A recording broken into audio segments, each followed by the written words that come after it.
ADR की नई report के मुताबिक केंद्र और राज्यों के कुल 47% मंत्रियों यानी 643 मंत्रियों में से 302 पर आपराधिक मामले दर्ज हैं, जिसमें हत्या, अपहरण और महिला अपराध शामिल हैं। इनमें से 174 मंत्रियों पर गंभीर मामले दर्ज हैं। वहीं बीजेपी के 336 मंत्रियों में से 136 पर आपराधिक मामले दर्ज हैं, जबकि 88 पर गंभीर आरोप हैं। कांग्रेस के 61 में से 45 पर केस, 18 पर गंभीर मामले, द्रमुक के 31 में से 27 पर केस, 14 पर गंभीर मामले दर्ज हैं।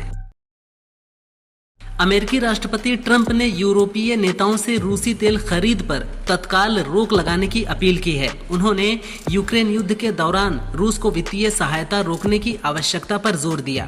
ट्रंप ने यूरोपीय नेताओं के साथ बैठक में स्पष्ट किया कि रूस पर आर्थिक दबाव डालना अत्यंत महत्वपूर्ण है। साथ ही चीन पर भी दबाव बनाने की मांग की गई है। हालांकि सवाल उठ रहे हैं कि ट्रंप ने यूरोप पर भारत जैसी सख्ती नहीं दिखाई है। यूपी में समाजवादी पार्टी पीडीए का नारा बुलंद कर रही है। लखनऊ में सपा अध्यक्ष अखिलेश यादव से बिजनौर, नगीना सहित सभी विधानसभा क्षेत्रों के मजहबी रहनुमाओं का एक महत्वपूर्ण प्रतिनिधि मंडल मिला। इस दौरान सभी विधानसभा क्षेत्रों से आए मौलानाओं ने अखिलेश से कई मुद्दों को लेकर बातचीत की है। वहीं आगामी चुनाव को लेकर रणनीति पर भी विचार विमर्श हुआ है। 2027 में सपा को और अधिक मजबूत करने को लेकर सभी ने सुझाव दिए। बलिया के बांसडीह से बीजेपी विधायक केतकी सिंह की मुश्किलें बढ़ सकती हैं। सपा ने उनके हालिया बयान के बाद कानूनी नोटिस भेजा है। इसमें लिखा है, आपने दुर्भावनापूर्ण रूप से आरोप लगाया कि अखिलेश यादव और सपा ने मुख्यमंत्री आवास से टोटियों की चोरी की थी। आपको लिखित रूप से अखिलेश यादव और सपा से माफी मांगनी होगी।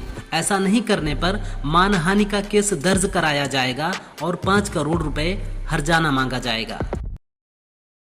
सपा प्रमुख अखिलेश यादव ने बलिया के बांसडीह से बीजेपी विधायक केतकी सिंह के बयान पर पहली बार प्रतिक्रिया दी है। उन्होंने कहा कि अपनी बेटी का दुख है तो दूसरे की बेटियों का भी सम्मान करें। टोटी चोरी का आरोप मैं नहीं भूल सकता।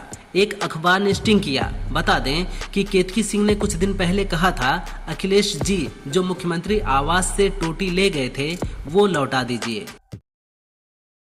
गोरखपुर में यूपी के सीएम योगी आदित्यनाथ ने एक सभा के दौरान मंच से पाकिस्तान पर निशाना साधा। सीएम ने कहा कि बहुत जल्द पाकिस्तान का वजूद खत्म होने वाला है। अराजक राष्ट्र की स्थिति वैसी ही होती है जैसी पाकिस्तान की है। उन्होंने कहा कि पाकिस्तान पूरी तरह से अंदर से खोखला हो चुका है, अस्त व्यस्त हो चुका है। भारत इस स्थिति से बहुत प्राचीन काल से ही सजग रहा है और सतर्क रहा है। सपा प्रमुख अखिलेश यादव ने कल प्रेस कॉन्फ्रेंस में ये आरोप लगाकर सनसनी फैला दी कि सरकार ने उनकी गाड़ियों का 8 लाख रुपए का चालान काटा है। अखिलेश ने कहा कि ये सिस्टम पीछे से बीजेपी का कोई नेता चला रहा है। सरकार बदलेगी तब इसका जवाब देंगे, लेकिन अभी तो 8 लाख का चालान भर दिया है। बताया गया है कि ये चालान ओवर स्पीडिंग के लिए काटे गए हैं। बी से बीड़ी और बी से बिहार वाले पोस्ट पर कांग्रेस ने माफी मांग ली है। बीड़ी पर जीएसटी घटाने पर केरल कांग्रेस ने एक्स पर लिखा था, बीड़ी और बिहार दोनों बी से शुरू होते हैं, अब इन्हें पाप नहीं माना जा सकता। हालांकि ये पोस्ट डिलीट कर दिया गया है। बीजेपी ने इसको बिहारियों का अपमान बताया था। अब कांग्रेस ने कहा है कि मोदी सरकार पर किए गए तंज को तोड़ मरोड़ कर पेश किया जा रहा है। आपको ठेस पहुंची हो तो हमें खेद है। समाजवादी पार्टी के अध्यक्ष अखिलेश यादव ने प्रेस कॉन्फ्रेंस कर बीजेपी पर निशाना साधा। उन्होंने कहा कि भारतीय जनता पार्टी इस्तेमाल पार्टी है, पहले इस्तेमाल करेगी फिर बर्बाद करेगी। वहीं अखिलेश टोटी चोरी के आरोपों पर कहा, मेरी छवि खराब करने के लिए टोटी चोरी की खबर आईएएस अवनीश अवस्थी ने चलवाई थी। उस आईएएस को मैं कभी माफ नहीं करूंगा।